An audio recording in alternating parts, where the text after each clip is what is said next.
எல்லா டாக்டர்ஸோட right hand மாதிரி இந்த ஸ்டெத்தஸ்கோப். இதுல நாங்க என்னதான் கேக்குறோம்னு உங்களுக்கு தெரிஞ்சுக்கணுமா? இப்போ ஒரு நார்மல் பர்சனுக்கு இந்த ஸ்டெத் வச்சு கேட்கும்போது அது காத்து கஷ் ஆற மாதிரி இப்படிதான் கேட்கும்.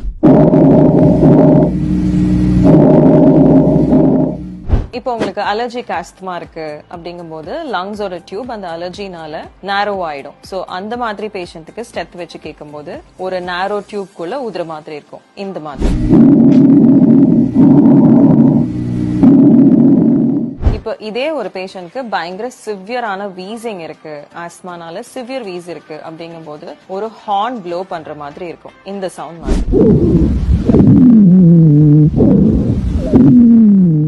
இப்போ ஒரு பேஷண்ட்க்கு நிமோனியா இருக்கு, இல்ல அந்த பேஷண்ட்க்கு ஏதாவது ஹார்ட் ப்ராப்ளம்ஸ் இருக்கு, அதனால லங்ல ஃப்ளூயிட் சேர்ந்திருக்கு அப்படிங்கும்போது அந்த பேஷண்ட்ஸ்க்கு கல்லு ரப்பார மாதிரி ஒரு சவுண்ட் கேட்கும், அது இப்படிதான் இருக்கும்.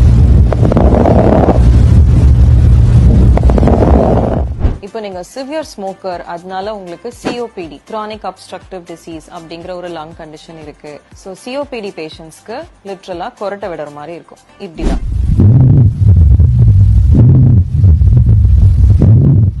சின்ன குழந்தைங்களுக்கு பயங்கர கோல்டு வந்து அந்த கோல்டு ஒரு வீசிங்கா மாறும்போது அது பேரு நாங்க ஸ்ட்ரைடர்னு சொல்லுவோம். அது லிட்டரலா பூனை கத்துற மாதிரி இருக்கும், இந்த சவுண்ட் மாதிரி.